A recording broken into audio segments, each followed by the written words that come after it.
Hey everyone, the following video is brought to you by Greene Valley Wine Spirits, 344 Commons Drive in Bolingbrook. Stop by there today for all your bourbon needs. And now, let's get to a Bourbon Bums review.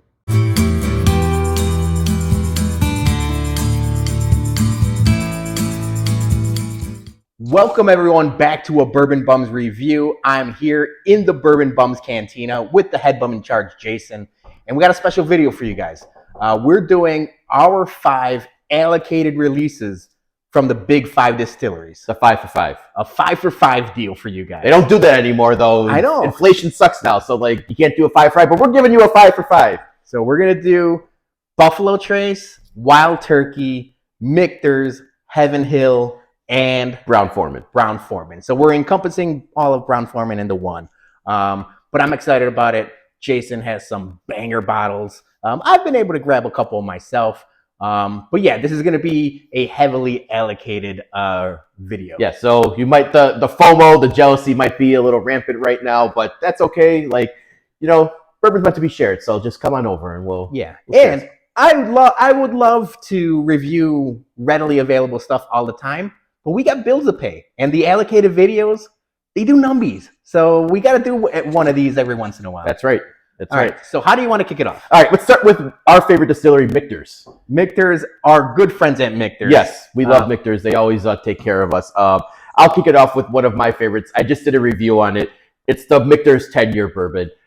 They do so many great products, but out of my allocated releases, this is the one that I hunt for the most. You know, they didn't do a 22 on this, so it was like, oh man, we missed out. But then when I got last year's and I got this year's, which I feel like this one, the 24 Michters 10-year bourbon is like contender for like a bourbon of the year. It is that good. So this is my favorite Michters allocated product. In my spoiler alert, I've done videos on this in the past. It's no surprise to anyone that follows us in our channel.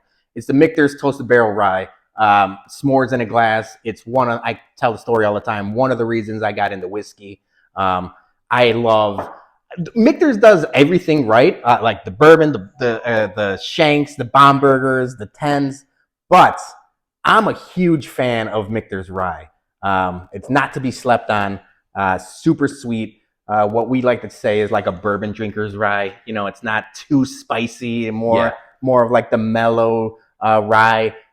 Love it so much. I wish I could get this all the time, but I can't. So I savor what we have. And I will say, like, I am not a big toasted barrel finish guy, but for some reason, the way that Michters does their toasted products, they're the best in the business. Yeah, I don't think there's anyone else who can touch Michters in the way they do their toasted. They're toasted.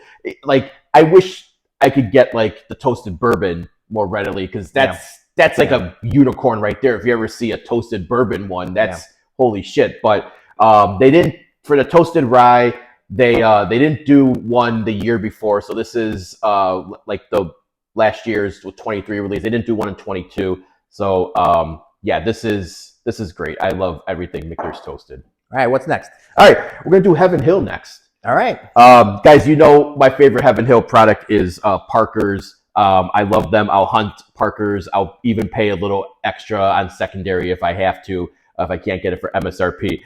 This one here is the 2020 release for the Parker's, that heavy char 10-year bourbon. That's the level 5 char. I did a video on it a few months ago.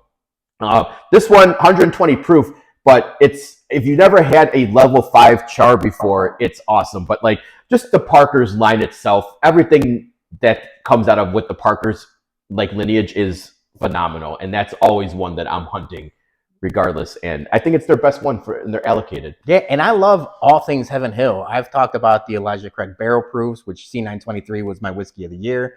Larceny does some really great things with their barrel proof products, but unfortunately, we're a little bit of a basic bitch. I'm also going Parker's Heritage, but I went with the rye. It's specifically because, one, this rye caught me by surprise. Obviously, I just talked about Michters rye, but I love this rye, and I'm a big fan of what Heaven Hill ryes can be. They just announced that they're going to do a Elijah Craig Barrel Proof rye coming up soon. If that has any, like, if this comes anywhere close to this, that's going to be a banger. Yeah. So I'm very excited for what can be of the Heaven Hill Ryes. Yeah, you don't see many Heaven Hill Ryes. So Right. Like when they got Rittenhouse, and you know, people are fans of that, but I think they could do a lot more because they do a good job with their ryes. They do. And yeah, I think I read something too that next year's Parkers or something they're doing another another rye or something for. I'm down. Yeah. All right, what's next? All Big right. boy. Big boy. Yeah, bottle? Big Boy. Buffalo Trace. One that makes people very jealous when they can't get it. It's the CYPB, the white label, craft your perfect bourbon. If you guys don't know, Buffalo Trace did a survey for people and said what would your ideal mash bill be, age, location in the rick house, and they took all of those answers and then they aggregated it, made a crafted your perfect bourbon. This is, if you've never tried it before, this is such a smooth, subjective pour, but it's only 95 proof, and you don't get really a lot of high proof Buffalo Trace products unless you're going to the BTACs and all that. But this is a great bottle, and I think it's out of the Weller line. I think it's the best one that they do. That's surprising. Spoiler alert! I think you're going to do a Weller Taste of Rainbow. I am going to do a Taste of Rainbow video. So I'm going to blind. The Taste of Rainbow video is going to be blind. So I'm going to put my money where my mouth is, and see if I can tell that the CYPB is in fact the superior of the Wellers. I hope you pick Green Label. I'm going to laugh if I pick Special Reserve. not that there's anything wrong with Green Label. Sometimes the cheap 30 bottles are bangers. Sometimes you can't sleep on it. Sometimes you are paying for a name or an age statement, and sometimes the phrase keep it simple stupid is true. It's there for a reason. So out of all of the allocated, especially from the big five that we're talking about, obviously Buffalo Trace is the allocated. We got Pappy back here, we got an Eagle Rare 17, a George T. Stagg. Yeah, I went a little more simple. This has sentimental value. I say all the time I am a Stagg slut. Stagg Jr., while still allocated, is not at the level of the ones back here, or even sometimes the ones here. But I love the fact that every so often I'm able to find one, and now they're releasing it last year 3 times a year. Yeah. Sounds like only two this year for the Staggs. While still allocated, I think it's the best bang for your buck. So while I could have done Pappy or we could have done George T. Stagg, I love Stagg Jr. for what it is, and that's my favorite Buffalo Trace allocated whiskey. Yeah, and especially the Stagg Juniors are so much harder to find now. Well, yeah, they're still hard to find. I'm not saying it's readily available, but you're able to sneak one by every so often, and same with me. All right, next we're doing Brown-Forman. So it's going to be everything under the Brown-Forman umbrella. I'm doing one that's going to make people a little jealous here. I'm doing Birthday Bourbon. This is a 2023 release. It's the only birthday bourbon I ever came across, and I had to jump on it when I had to. But it's 12. They're always 12 years. The age statement, it's just such good Old Forester product. You can't beat it. And I love when you get those ultra aged products from Old Forester. So my birthday bourbon is my top for the Brown-Forman. Yeah, first time we did birthday bourbon, it was together. We did a flight at 2021, 22, and they were all fantastic. Yeah. I was hoping selfishly they didn't live up to the hype. Hopefully, I'm hopefully they're not great. Then I want to feel bad about not getting one. And you're I can't get it. It sucks anyways. We left Old Forester, and I was like, damn, I wish I had one. The funny thing about that story is we actually did that right before they were shutting down the bar, and the bartender actually was like, all right, I'll let you guys do the flight, and we had to we couldn't even really savor it as much as we wanted to. It was boom, boom. Yeah, boom. No notes, no nothing. Yeah. It's drink and get out. I'm okay, we will. So I've got a Brown-Forman product that I've talked about in the past, caught me by surprise, not expecting to like it as much as I did. I've talked about it, so I'm not going to go talking about it too much, but the Jack 12. It's Jack Daniels on a different level. I could have easily done birthday bourbon or some of the Old Forester barrel strength ryes and bourbons. Awesome.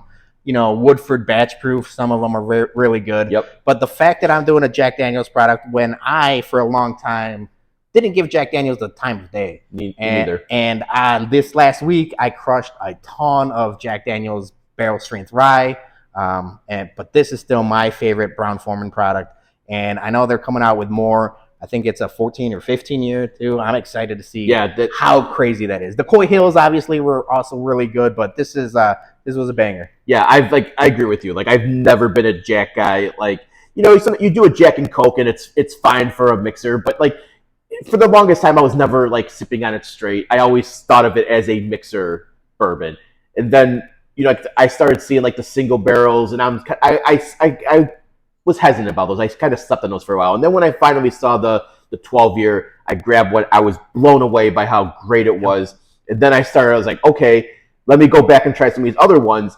The twice barreled Heritage Rye is another really good one. Awesome Jack Daniel's product. The 10-year, obviously, and like you were saying, some of those single barrel ryes are just phenomenal. So like if they are pumping out like a 14, 15-year ultra age, I'm all on board with that. Good job. And I know where someone in the comments right now is going to say he called this a bourbon. It's a Tennessee whiskey. It's technically a bourbon. It has everything that is considered to be a bourbon. They just call it Tennessee whiskey for branding. So keep that comment to yourself, please.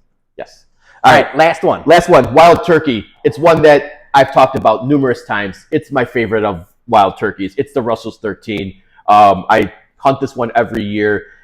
And this is by far one of my favorite wild turkey products. And I'm very interested because in a few weeks, they're dropping the 15-year. And I'm hoping I can come across it and get one because I really want to see the difference between the 13 and the 15. It's 2 years, might make a big difference. But Russell's 13, as of right now, is my top allocated wild turkey product. Yeah, and turkey does such a good job. Not just wild turkey, but obviously the Russells and everything else.